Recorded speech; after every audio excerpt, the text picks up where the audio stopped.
All right, everybody, welcome back. Sam's Army, episode 2.188. We got a lot to talk about today. This is the ninth and final World Cup 2022 installment, wherein we will put a bow on an awesome tournament that was fittingly capped off by an incredible final with Argentina and Messi coming out on top of France. We're not sad it's over. We're ecstatic it happened, and I can't wait to talk about it with these beauties here with me today. First up, we got some familiar names and then a blast from the past that we'll get to in just a second. First up, we got Mitchell Goulet, aka Overtime Mitch, who, as we all know, is our resident expert and my personal lifeline to what the kids are getting into over on TikTok. So, Mitchell, what's the latest trend that I should be scared of? Do you even have TikTok? Do I even need to No. be answering this? It's not really a trend. Do you have any idea what the word Riz means? Fuck no. Rizz? No. No, Rizzo? you're too I know old. Anthony Rizzo. No, not even close. You look it up. I think it's something that you could use in your day-to-day life. Not often, definitely not often. But I think it's something that you old people should be aware of. What Riz is. It would explain a lot about the internet for you guys.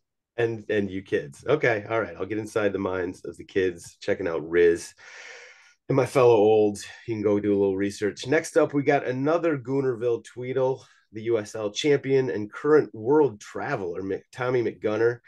You're in Qatar 1 minute, you're in London the next. 10 minutes later, you're in New York. Where the hell are you at right now?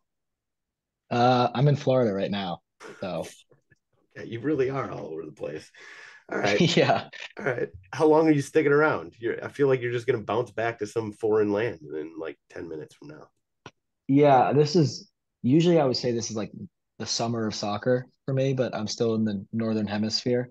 So this is my winter of soccer because I'm going back to London and I'm going to catch Boxing Day games, some New Year's Day games, and just kind of continue my soccer overload from the World Cup. Living our best lives. Enjoy it, sir. All right. Finally, last but not least, a returning guest who has been dying, literally dying to come back on the show for 4.5 years, texting me on a weekly basis, asking me when it's time to shine. Well, it is your time to shine again. It is Daniel Katz back on the program. Great to have you back. How you doing, sir? I was able to hold my tongue through all those incredible intros, but I just want to get right into it. Not to make the World Cup about myself, but has there ever been anyone who is more vindicated, correct, glorious than myself being a day one Messi guy and that stupid fuck, can I swear, that stupid fuck, Cristiano Ronaldo, who was crying after he played like 10 minutes of his games. He got kicked off his club team. He basically got banished to the bench on his national team. And everyone's been talking about, Ronaldo versus Messi. Now Messi has won literally everything. It's complete vindication. I've been on the right side of history. Again, not to make the World Cup about myself, but it feels great. Coming in hot, as we knew you would. You pissed off half the free world there. But no. Anyone who I pissed off there has shit for brains. So like they don't deserve to like have happiness right now because they were wrong and they've been wrong and it's proven correct that Messi is the GOAT. He scored a goal in every single knockout stage game. He basically was that Argentina team. Those people have no one to blame but their own dumb brains. I love it. I knew you were going to bring the energy. Are you guys Ronaldo guys? No. Oh God, no. Okay, good. No. Yeah, right side of history. Yeah. Quite a monologue there. You're good. Okay. Yeah. Right side of history. Good that I'm in with good company. Now, listen, we're not going to make it all about you, but we like to give, people their shine when they come on and give them a little flowers. I know you've been heavy in the podcast game lately. So what is that podcast that you do? It's Pardon My Take. There you go. Pardon My Take. We talk a little soccer every now and then. We talked about the World Cup final. It was an incredible game, captivated the country. And Messi is the GOAT. He is truly the GOAT. What was that France goalie thinking? What an idiot. Messi rolled that in. That Tottenham goalie? I knew it. I knew he was going to find someone. Who does he play for? I didn't realize that. So he's a born loser. Oh, yeah. This is what I've been telling people all along. So Dan, he puts on a front for people, for his American football fan friends. that like he doesn't know soccer. The guy knows soccer. He likes soccer. He watches soccer. Just admit it. You can admit it in this company. I like soccer. Soccer still does have the ability to bore me to death when the games have nothing going on. But yeah, I do like soccer. I watch soccer. And I didn't realize I bet on Argentina, so I'm happy that, you know, the vindication just continues to that. But I didn't realize that goalie played for Tottenham. What a fucking loser. No shit. He wasn't going to get a trophy in his closet. Just completely random. Didn't know that at all. It's impressive. Mitch, where does Martinez play growing up? Oh, I forget what club. I'm pretty sure he played for Arsenal, Tom. Oh, I'm pretty sure he was born and bred Arsenal keeper. Trained. Fuck, I forgot about that. Really cut his teeth in Arsenal's academy. Where's Arsenal right now? Are they top of the table? I think so. Yeah. Oh yeah. Shit! Oh wow, that's just some coincidences that just popped out of nowhere. We just got an unofficial tweedle here out of Dan. I didn't even realize that. I should have known. Listen, Dan, it's easy for me and probably Mitch and Tommy too to get sort of lost in the sauce in our little soccer world. But you, as just a genuine general sports fan who follows everything, not necessarily balls deep in the soccer Twitter world. How good was this World Cup relative to some of the other ones? I mean, the final was incredible. I thought I still never got full into the flow with it being in the fall. And I know that like people be like, oh, that's bullshit. The games are on 10 a.m. There's just something about the fall, November, December, that is football time. That's what my brain is trained to think. So like, even when England was playing USA to that unbelievable tie that was so much fun to watch, I was just as excited to watch like Iowa, Nebraska. But that aside, because like summer just feels like when the World Cup should take place. It's just the summer's kind of a dull time for sports, so it should take over all the sports world. That aside, I thought it was a very good World Cup. Internet just gave out. You're good. You seem good. Okay. That aside, the World Cup was fantastic. Obviously, Messi winning was like the best result ever, because he has literally won everything that you could possibly win. But yeah, it was a good World Cup. I mean, what'd you guys give it as a grade? Yeah, Mitch, where are you stacking this up? I've only been alive for a handful of them. I'll give it a 9. I'll give it a 9 because I can't think of anything concrete that they should, apart from like, the human rights violations that they could have changed. And that last final was probably I'm going to call it the sporting event of the decade, especially because it brought in so many. I mean, the amount of casual fans viewing that, right? FIFA script writers couldn't have written that one any better. Even if Ronaldo was in it, he wouldn't have done anything. They gave Mbappe the chances that he deserved. They gave Messi the chances that he deserved, and both players showed out on the world stage. That was, in my eyes, pound for pound, the sporting event of the decade. World Cup as a whole, I get a 9. Yeah, give it a 9. That's a great point too, because you should mention France. Like, there's something about watching a sporting event where there's two guys on the field that are at like the height of their powers and they're playing out of their minds, and you're getting to when you watch a sporting event and you're witnessing greatness in its truest form. There's just, I don't care if you're not a soccer fan, I don't care if you like hate soccer, like there's something about watching greatness in its truest form that's compelling. And if you don't love that, then you don't have a pulse. Can you, Dan, as somebody who maybe hasn't played the game at the level that like Tommy has, can you appreciate Messi's greatness just by watching, by understand, like, hey, I can, because I've talked to people, casual fans who are like, nah, he's just, all he does is dribble. Can you appreciate his greatness? That was borderline disrespectful question. Yeah, I appreciate his greatness. He does. The difference between, and I don't want to make it all Ronaldo because he's a loser and there's no reason that he should be being talked about in a World Cup wrap up. But Ronaldo's like a guy who just, it's all strength and power and bigger than everyone. And Messi is just like, when he has the ball, it's just like beautiful. And I know that sounds sappy, but it's beautiful to watch someone have a ball on the string of their foot like that and make plays. And you can see it. It's kind of similar to, if we're doing cross sports, it's similar to like Steph Curry, where when Steph Curry, even if he's not shooting well, his like gravitational pull changes the dynamics of like the defense and how they can guard the team. Cause they know, like, if this guy's open even for a little bit, anything past half court he's going to make.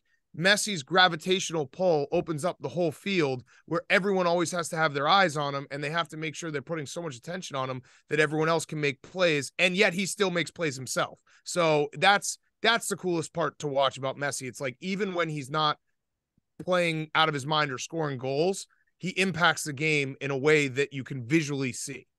I'll follow up on that. So you've obviously been watching some of these games. You watched the final. So you've seen Mbappe. I mean, you were talking about Mbappe when he was a 19-year-old, right? He's crazy. Right. I mean, the speed and the skill is insane. Where do you put him? Do you put him on the sort of the alien Messi side, or do you put him on the Ronaldo, just faster, sort of stronger than everybody? The beauty of him is he's kind of a hybrid, right? Like, he's kind of both. And when he has the ball and he has like space, it's just insane to watch how fast he is and how dynamic he is. And that was, I mean, bringing France back basically single-handedly was incredible to watch. And yeah, the whole thing. I also have a hot take for you guys. I want to throw this out there. I think penalty kicks are fucking awesome. I think it's a very cool way to end the tournament. You can't play forever. I know everyone's like, oh, this is a terrible way to end. Listen, you can't play the game forever. The guys are gassed. Like, it's like watching like overtime hockey in the playoffs when it gets to 3 overtimes and you're not even watching hockey anymore. Guys are falling everywhere. The skill is just completely diminished. I think penalty kicks are awesome. They're so dramatic. They're so cool. Yeah, okay, maybe it's not like the truest form of the game. I don't care. I love penalty kicks. And to end the World Cup in penalty kicks is so fucking cool.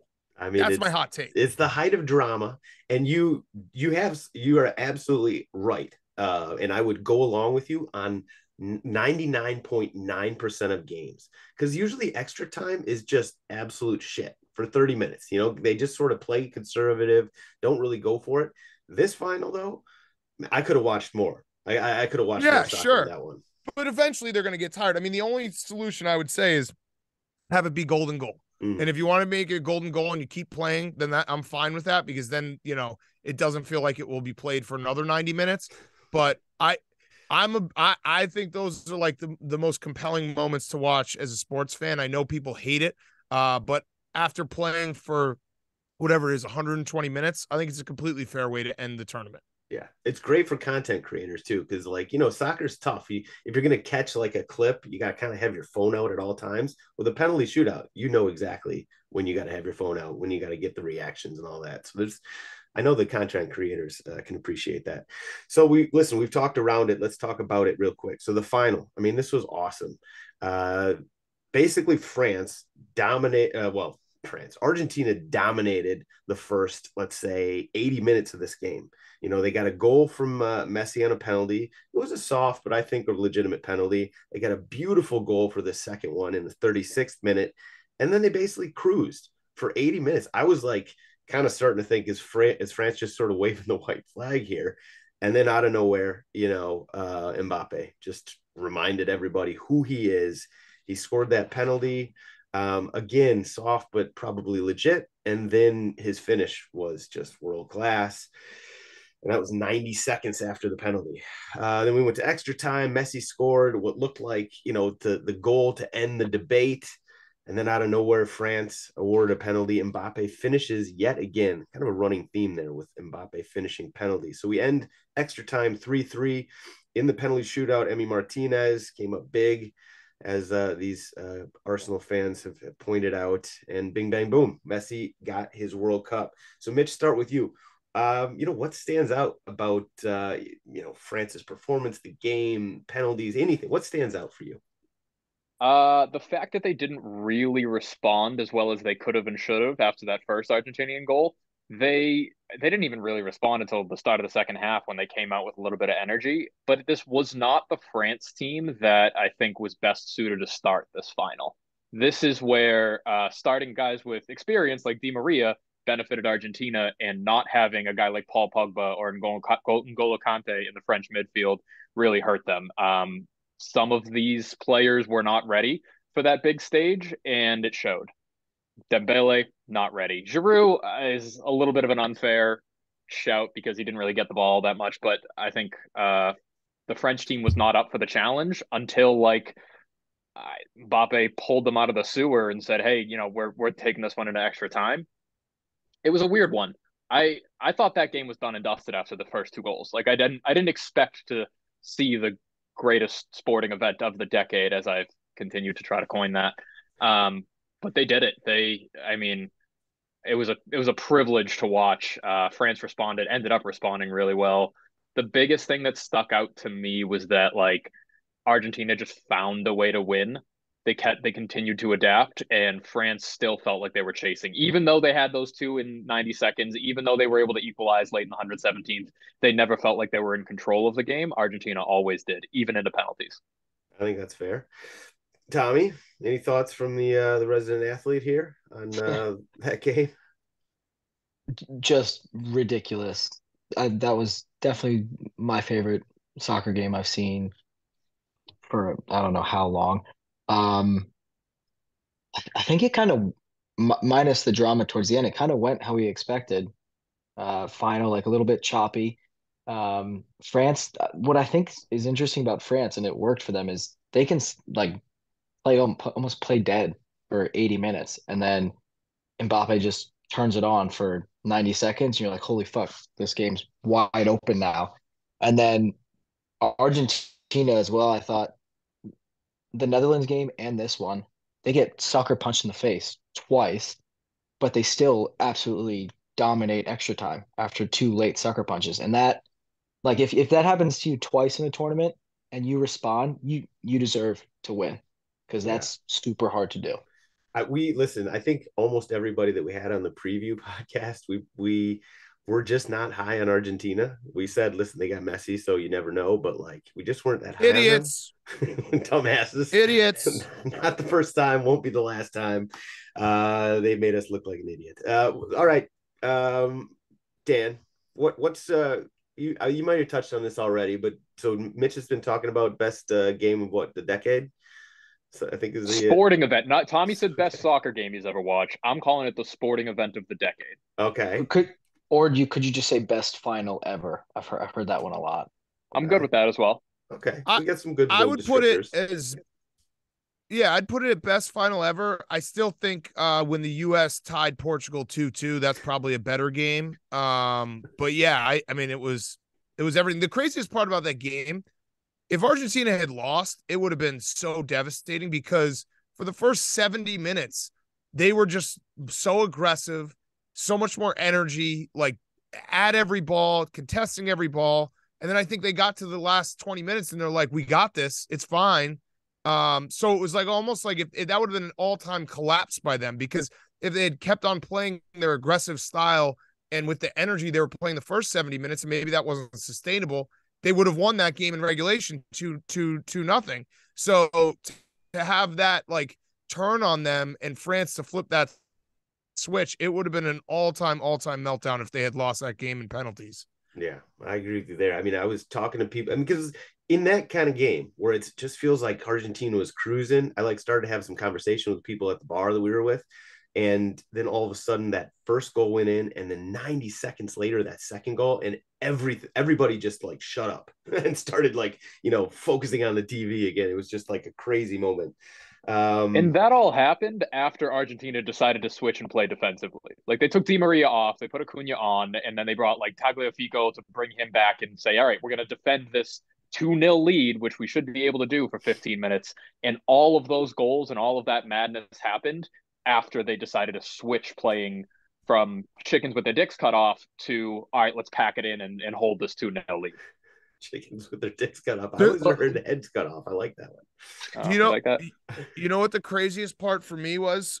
So I was driving into work for NFL Sunday, so I was watching on my phone, and I was going through New Jersey so I could put in all my bets, and I was looking at live lines, and I thought there was a mistake, because I watched 2-1 happen, and then I had the Sportsbook app open, and it said 2-2, and I was like, wait, what the fuck?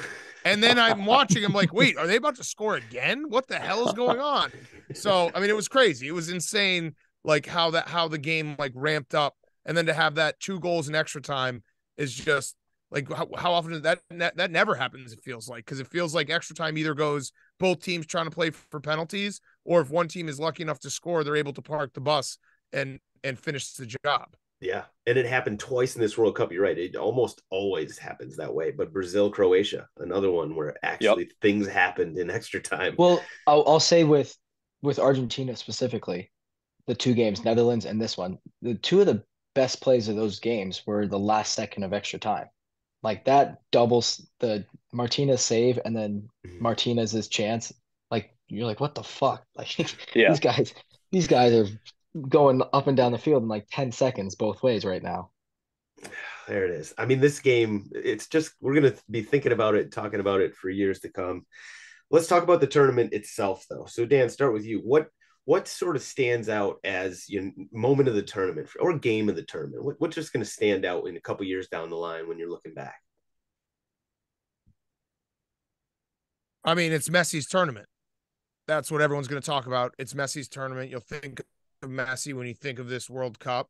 And then other than that, I think just the tie that US had versus Wales and England, like probably the two most important results we've ever gotten in a World Cup. I knew you had that lined up. Can I ask a real question? I'm going to ask a real question. My internet sucks, by the way. I'm sorry. You're good. I'm in an internet company office. Barstool Sports headquarters has terrible internet. I don't know why. I'm going to ask a question, and this is probably going to piss some people off. I want to see how I can phrase it so it doesn't piss everyone off.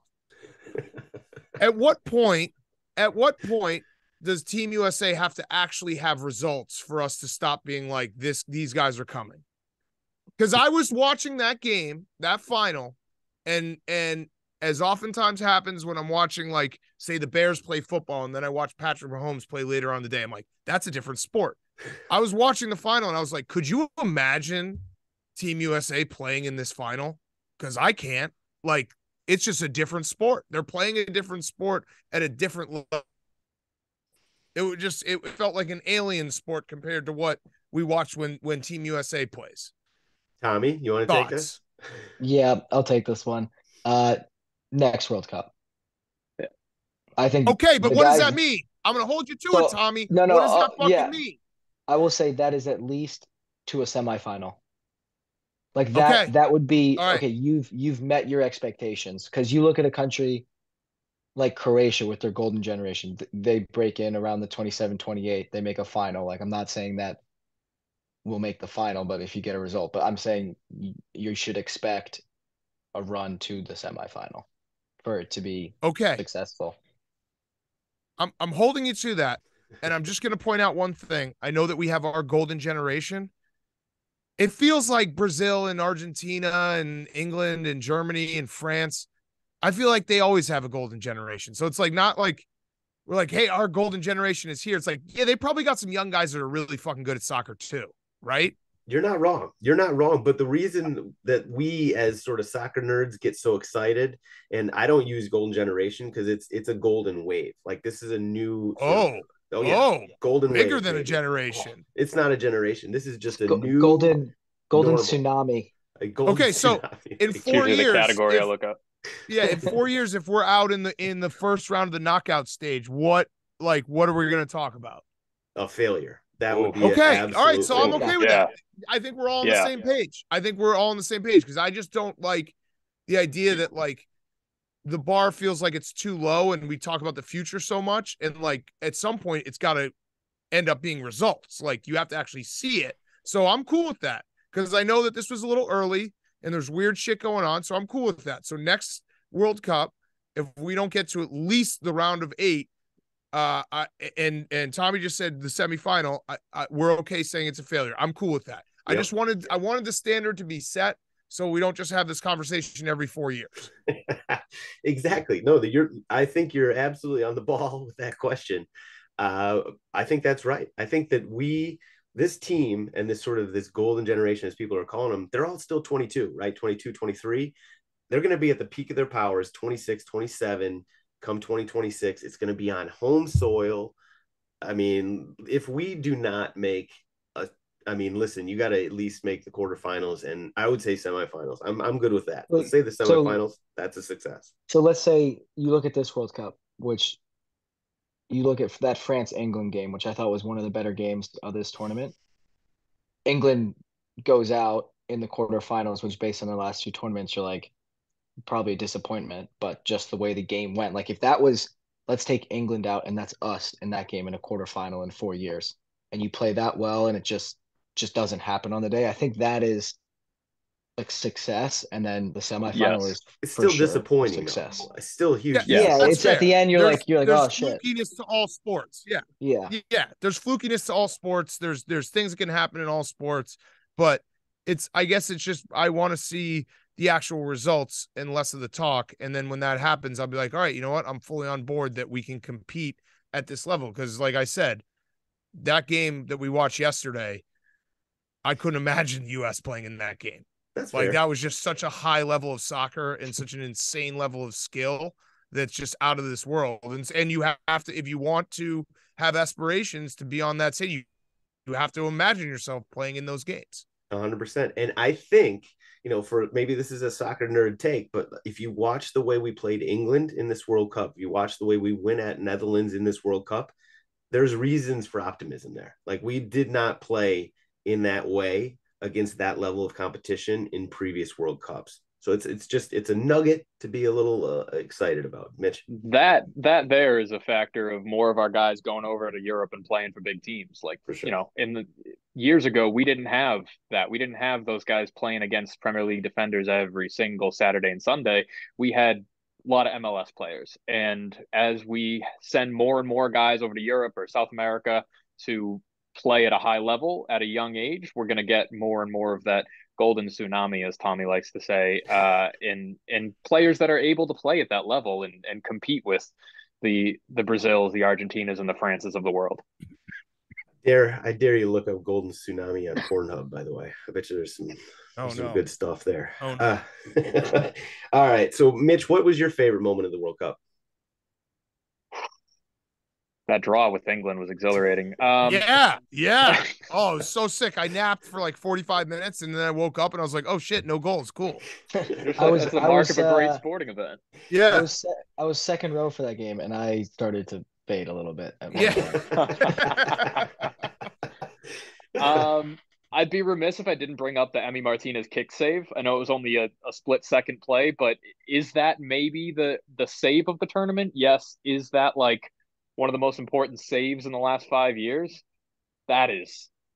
People underestimate how difficult to save that is. That's a one-on-one. And a bouncing ball, usually the striker will have the advantage there. That kick save alone got me off my couch, along with every other exciting play of that. Overall, I want to say the part that I'm going to remember most from this World Cup is the downfall of Ronnie. Because it's been so juxtaposed with the growth in Messi lore. Not that he needed it, but it's been shocking to see the steep hill that he got down. That he took public opinion of himself and just threw it away in a month. It's crazy that we were having GOAT debates, actual like legit GOAT debates before this tournament started, and now you'd be an idiot to argue that Ronaldo is anywhere in the same species as Messi. That's what this tournament's going to be remembered as. If you went back to the spring, people were legitimately talking about, because he was scoring some goals in Champions League and all that. It's 180 since then, and he's still playing in the Premier League, so people use that as a chip to barter with. But none of those arguments hold up anymore. It's not even close. And he's not in the Premier League. There's a book that just came out, and it's called Messi v Ronaldo, and it's like the debate over their careers, and it went right up until this spring. That's just a waste of fucking paper now. Just a waste of paper. They need the second edition stat. Yeah, second edition, just Messi. Right, just like second edition's a fucking picture book. I also think you could just that book is a waste if you just picked like any random person who doesn't even watch soccer and just sat them down and said, watch this guy play and then watch this guy play. And right. tell me who is like more appealing and does more, and it's not a debate when you actually like use your eyeballs.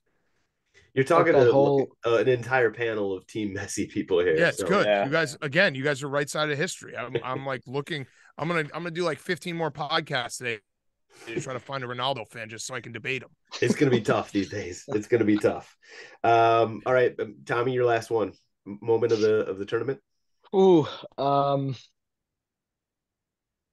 I would probably say that for a lot of people, it's just like soccer won, just soccer in its purest form, and just like beautiful art, sappy moments that I think everyone's heart was like, this is just amazing. One with Messi holding that trophy, especially on Kun Aguero's shoulders. I think that's iconic. My moment of the tournament is just being there, like being there at the World Cup, and like you meet people from every nation out there, even nations that don't qualify, and to like have that moment and see how much joy it brings everyone in one place is for me every World Cup. And I know it's going to be even better when we host it and you can drink a shit ton of beer, but that is just, I think, the best part about soccer and this tournament. Yeah, the final, it really capped it off in a way that even casual fans were, I'm sure, talking about, thinking about, which is huge. And to then, it's just different when it's on your home soil. Like when the World Cup's here in 3.5 years, it's going to be an immersive experience for everybody. And obviously, we've talked at length about that. Okay, let's wrap up this episode. GOAWs time. So, Dan, you're the guest. You're the noob here. At least it's been a little while. I don't think we were doing GOAWs last time you were on, so you might not know what GOAWs even is. So I'll give you a little quick synopsis. So GOAW is the goatest of all week, and that's a play on goat, because goat can be good or bad. So basically, any person, place, thing, team, whatever that stands out over the last week, but you could take over the last 4.5 years, since that was the last time you're on. What's your GOAW?